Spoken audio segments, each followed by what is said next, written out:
وما أرسلناك إلا رحمة للعالمين.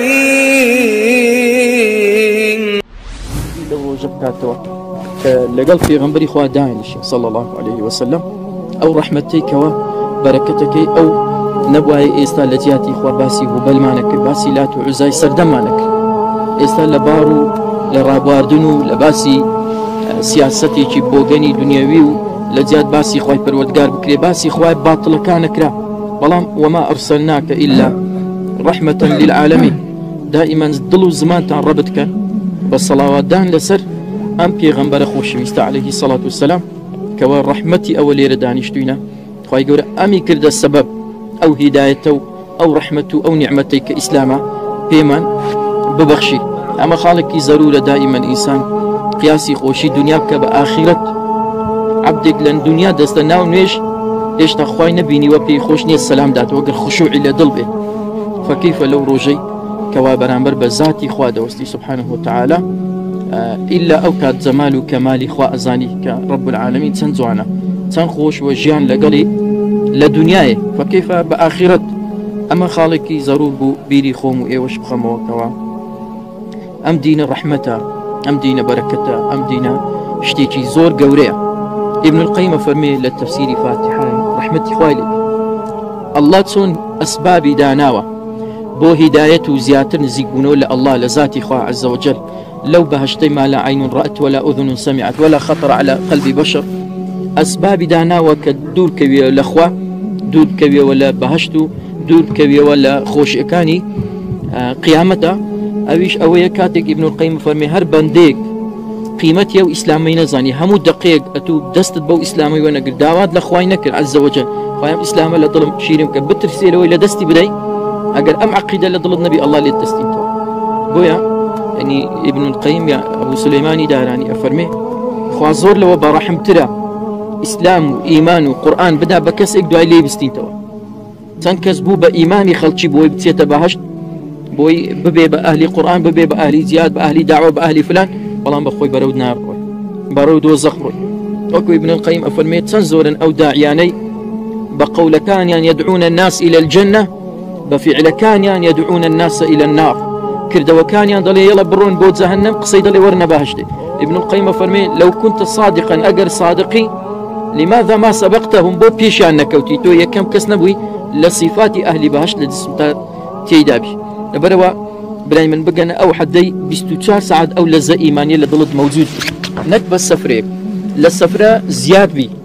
قشيبك بقوة تربية ظلمة كسيك بندي لا إله إلا الله بي بهشت سارة نوسي بي 24 ساعة بشوش 24 ساعة دل خوش وفراوان نبي خم لو دخوي كسيك المردوى فقيري كريتي كيشتي دنيوي بس تتيا أما هي سنين لمقابلي أو إيمان بقوتي خواي قولة دايتي ببندك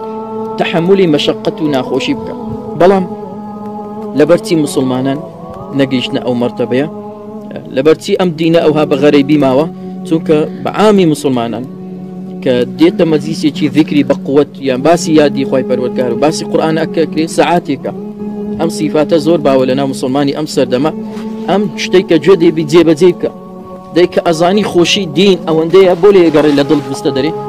بوها مكاد لمالش لقى خيزان لقى من دالد لإيشد لكارد لناو سيارد مزيسي ذكر دروس بك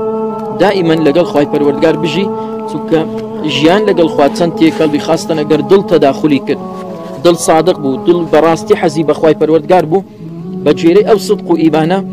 رب العالمين شيريني دادا بزينة تصد لكانا. أما يقلو خالاني كأسباب استقامية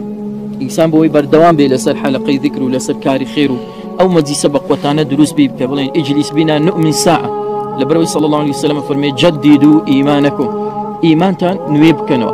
إما حتى وكو لصالك صدزار دنيا ما نوي أكينوا لموبايل لجلو برقو لناومار ولا تلفزيون ولا السيارة ولا الترتيبات لخلال أو صالي تنزار وبرا إيماني نوي دكاتو جوي لي دبي بس نوي ناكاتوا نوي كنوي إيمان تو أمو كاتك أو لذتي ليكي أمو كادوات الخوش أمو كادوا مشغول ببقيامات نا حفتي زارك مالجي زارك صالي زارك عقيقيك بي يعني وليميك بي أو دا كسيك بي باسي خواي بوب كات زادا خوا أو كسش خواي لطلي تداعيك يعني ياخد داعية مردوخ ومردو ضعيف كوا قیامەت زۆر لە دڵی کەسترە بەرامبەر بە گوێگرەکانە دا ئەم ئیسلامە بەڕاستی گریانی دەوێ ئەم ئیسلامە ڕەحمەتێکی زۆر عەظیمە ئەم قورئانە شیفایەکی زۆر گەورەیە و ئەم بەهەشتە کەوا وەکو سەلەف ئەڵێن بەهەشت خەوی لە ئێمە تاڵ کردووە یعنی ئینسان بیر لەو نیعمەتە خۆشانەی خوای پەروەردگار بکاتەوە لە بەهەشتی خوا ئەو هەموو ناز و نیعمەتەی لەسەروی هەمیان وەکو باسمان کرد دوای ڕەزابوونی خوا ئەوەیە کە پێغەمبەری خوا مەوجودە لە ناو بەهەشتی خوای پەروەردگار سوبحانه وتعالى خوای گەورە ئەو کۆکردنەوەمان بۆ بجێڕی بە زەخیرەی قیامەت یا ربی بەو شێوە کۆمان بکاتەوە رب العالمین لە قیامەتە و لە مەجلیسی پێغەمبەری خوا عەلەیهی سەڵات وەسەلام خوای گەورە صدق و ئیخلاسمان پێ بدا لە زەی عیبادە و حەلاوەی ئیمانمان پێ بدا خوای گەورە تێمان بگەینی پێمان بگەینی یا ربی خوای گەورە بمانکەی بەسەرخەری ئەم دینە بەسەرخەری لا إله إلا الله بەسەرخەری ئەم قورئان و سنەی پێغەمبەر عەلەیهی سەڵات وەسەلام خوای شەوقی لیقای خۆت لە دڵمانە جێگیرکەی یا ربی خۆشەویستی مردن لە دڵمانە جێگیرکەی ڕقی دنیا لە دڵمانە جێگیرکەی فی سەبیلی خۆت خوای علمێکمان پێ بدەرێ شەرمی تۆ لە دڵمانە دروستکە ترسی تۆ لە دڵمانە دروستکە خوای برایەتی ئیمانی برایەتی قیامەتی لە ناومانە زۆر و زندوو بکەیتەوە وامان لێ بکەی بەس بە ذکری تۆ بە یادی تۆ بە قورئانەکەت بە نوێژ و عیبادەتەکانە دڵمان مرتەح بێ خوای بمانگەینەوە حەدەی کە ئیمان لە دڵمانە جێگیر بێ